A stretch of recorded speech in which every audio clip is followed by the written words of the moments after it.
Hi friends, welcome back to my channel. ఈరోజు వీడియోలో నేను మీకు బెల్లం మరియు పచ్చి కొబ్బరితో హెల్తీగా టేస్టీగా లడ్డూలు చేసి చూపించబోతున్నాను. ఇంట్లో పచ్చి కొబ్బరి చెక్కలు ఉన్నప్పుడు ఇలా బెల్లం కలిపి లడ్డూలు చేసుకున్నట్టయితే ఇంట్లో అందరూ కూడా చాలా ఇష్టంగా తింటారు. అలాగే చాలా రుచిగా కూడా ఉంటాయి. ఇప్పుడు బెల్లం మరియు పచ్చి కొబ్బరితో లడ్డూలు టేస్టీగా ఎలా తయారు చేసుకోవాలో ప్రాసెస్ చూసేద్దాం. ముందుగా స్టవ్ మీద వెడల్పుగా మందంగా ఉన్న బాండీ పెట్టుకుని అందులో 1 స్పూన్ దాకా కమ్మటి నెయ్యి వేసుకోవాలి. నెయ్యి వేడైన తర్వాత 1 స్పూన్ దాకా జీడిపప్పు వేసుకుని వేగించుకోవాలి. మంటను లో ఫ్లేమ్లో పెట్టుకుని ఇలా కదుపుకుంటూ వేగించుకోవాలి. చూపిస్తున్న విధంగా జీడిపప్పు బాగా వేగిన తర్వాత 1 స్పూన్ కిస్మిస్ కూడా వేసుకుని వీటిని కూడా మరో 2 నిమిషాల పాటు వేగించుకున్న తర్వాత బౌల్లోకి తీసుకుందాం.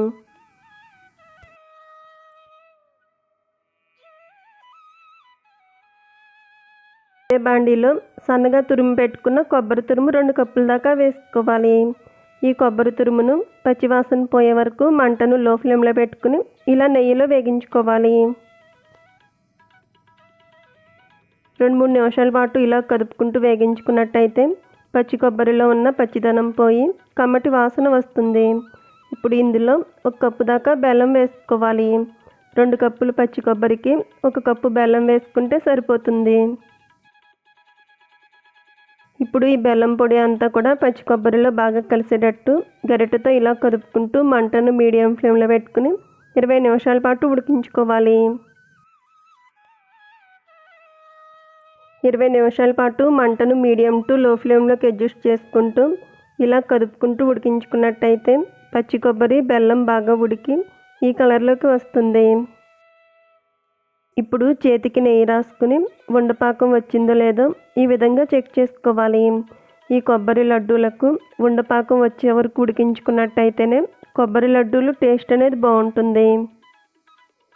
చూపిస్తున్న విధంగా ఇలా ఉండపాకం వచ్చిన తర్వాత ఇప్పుడు స్టవ్ ఆఫ్ చేసుకుని ఇందులో ముందుగా నెయ్యిలో వేగించుకున్న జీడిపప్పు కిస్మిస్ కూడా వేసుకోవాలి.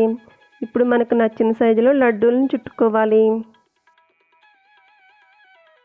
ఈ ప్రాసెస్లో చేసుకున్నట్టయితే ఈ కొబ్బరి లడ్డూలు కమ్మగా చాలా రుచిగా ఉంటాయి. ఇలా పచ్చి కొబ్బరిని ముందుగా నెయ్యిలో వేగించుకున్న తర్వాత కొబ్బరి లడ్డూలు చేసుకున్నట్టయితే ఈ కొబ్బరి లడ్డూలు కమ్మగా చాలా రుచిగా ఉంటాయి. చూసారు కదా ఫ్రెండ్స్, ఇంట్లో పచ్చి కొబ్బరి ఉన్నప్పుడు చాలా సింపుల్గా టేస్టీగా ఈ కొబ్బరి లడ్డూలను ఇలా తయారు చేసుకోవచ్చు. సో ఫ్రెండ్స్, ఈ వీడియో నచ్చితే లైక్ చేయండి.